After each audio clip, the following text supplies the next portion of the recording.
everyone, Kat here. Hope you're all doing really well.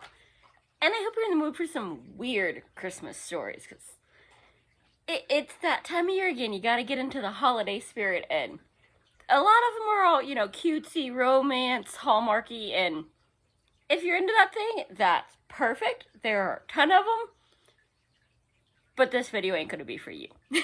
I could, send you to some booktubers that are more into the romance and cozy, but if you want the weird stuff, I got you covered.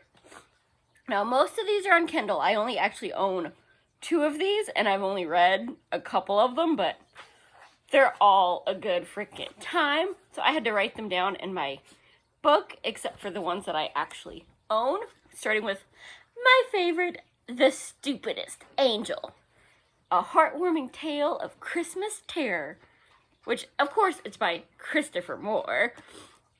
And this is my, Christmas tradition. The season has not kicked off until I have read this book. Some folks, they have to watch their Hallmark movies and listen to Mariah Carey. No, I have to read this. And my favorite is I got to meet the author of this book, and he's freaking awesome. And he was telling a story about how, I think it was either Hallmark or Lifetime, one of them bought the rights to this book because it's The Stupidest Angel. It's gotta be cute and adorable, and no, it is not.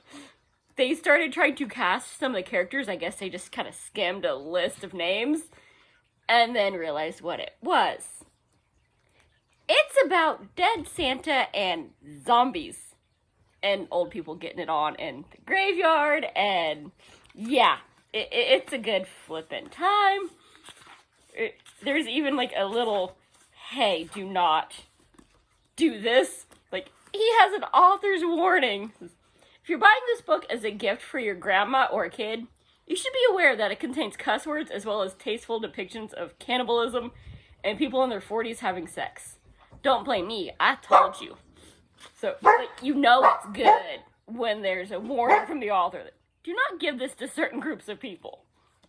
So, I freaking love it. It's amazing. And then I have a reverse Nightmare Before Christmas. Mrs. Claus and the Halloween Homicide. So you can read this for Halloween and Christmas. Because as the title implies, it's Mrs. Claus. It's the North Pole. But it's also murder and Halloween. Come on now. Because basically Mrs. Claus has moved from America to the North Pole with her husband Santa, and is trying to bring the tradition of Halloween to the North Pole. And some of the elves are mad enough that they are trying to off her for that. And there's drunk reindeer and just all kinds of a good time. So read it for Halloween, read it for Christmas, read it for both. This is actually the second one in the series. I got this for Christmas from the boyfriend a couple years ago because it said Halloween, but it's Christmassy, and he knows I love to read, and I love Halloween. That is my holiday. Though I did manage to get the red going today, because, hey, Christmas time, right? You gotta have red, and goodies, and sugar, and cinnamon. So I will be baking cookies.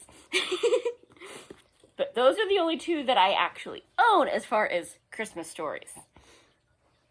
And then I have 2 from an amazing author that I've told y'all about a couple times, because her sense of humor is also kind of weird. She writes about murders that are freaking hilarious, including coming from the murderer's point of view in one case. So we have the Merry Christmas Murder by Leslie Langtree. And this one is part of her Mary Wrath series, which is former CIA agent who got outed by ticked off politician is now a Girl Scout troop leader. And these are not the sweet little, here, would you like some cookies, Girl Scouts? No, these are the decapitate the Barbies and tie up and threaten their older brother if they misbehave kind of, Girl Scouts. I could get behind these girls. These are fun. I would not have to, want to have to, raise them and deal with them all the time. Because, oh my gosh, you're going to need bail money and a lot of, oh crap, don't. Yes, my daughter burned your house down, but you better not say anything. But, so I'm not entirely sure what this one is about. I think it actually gets released, like, in a week. But it's Mary Wrath. It's Christmas. There's going to be a dead body of some sort. The little girls are going to get into it and help solve the murder. There is a little romance between her and her hot cop neighbor that is also her fiance that she keeps ticking off by helping, like, solve his murders instead of letting him do it. It is a good time. And one that I actually have read is just a short little novella, is Have Yourself a Deadly Little Christmas, also by Leslie Langtree. And this is part of her Greatest Hits series, as in, they're hitmen. That's the family business, or at least it was. They have now since decided to retire. But they're having a little, Christmas get-together with the family, and telling a story about the last time they were all together and had to have a group assignment on Christmas time. And don't feel too bad. The only people that they, like, off are other, like, bad people. It's like, we get rid of people, but, like, you got rid of, like, somebody that runs a charity, or you had, like, a, child ring or something. Like, we're often, like, the bad guys that there's not enough evidence for the courts to do anything about. So they had got all these people together going, yeah, they're mercenaries, they're bad people, they'll do this for money. So they run a scam, get them all to their private island, and off them in ways that have nods to various, like, Christmas movies and classic tales. And are just, like, telling the story to their kids around the fire and, rousing each other because, they're siblings. So it's messed up, but it takes place at Christmas, so, it's a Christmas story, and it's freaking hilarious. It's like 80 pages. So it's a little quickie. And then all the ones that I haven't... Oh, wait, no, there is one that I have read that's a little spicy at the end. But I found this one is Merry Christmas and a Happy End of the World by Leston Long. I have never read this book. I have never heard of this author. But does that title not make you happy? Like, it's Christmas, but it's gonna be a weird one. I'll have to put the picture up over here, because these are all ones that I found on Kindle Unlimited. And, like, I gotta try to read this one. So I don't know what it's about, but the title just made me freaking laugh. It's gotta be a good time. And then there's Good Elf Gone Wrong by Alina Jacobs, which is supposed to be like a comedic romance. So might be good, might not, but I think it's one of those where the elf was with somebody and it didn't go well. You hooked up with my elf brother or something like that, so they start getting elfish revenge. So this might be funny, it might be a little too Hallmarky, I'm not actually sure, but it sounded amusing. Again, I saw it as a link of, hey, it's Kindle Unlimited. And then there's Pineapple Gingerbread Man. And it's supposed to be a murder mystery, but around Christmas time.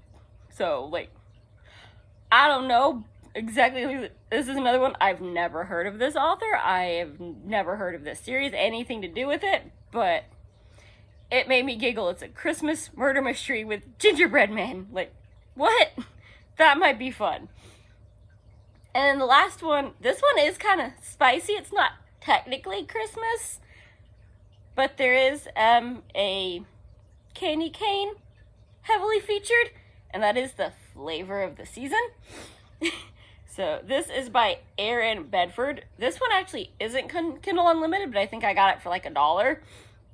I actually reviewed that earlier this year, and this is all Maggie's fault, so I will link her channel down below, because she's the one that mentioned this book and made it sound really funny, and it freaking is. I mean, it's a Hansel and Gretel retelling about, the witch that gives harmless curses and, candy treats, and then gets an angry prince whose junk is turning into a candy cane.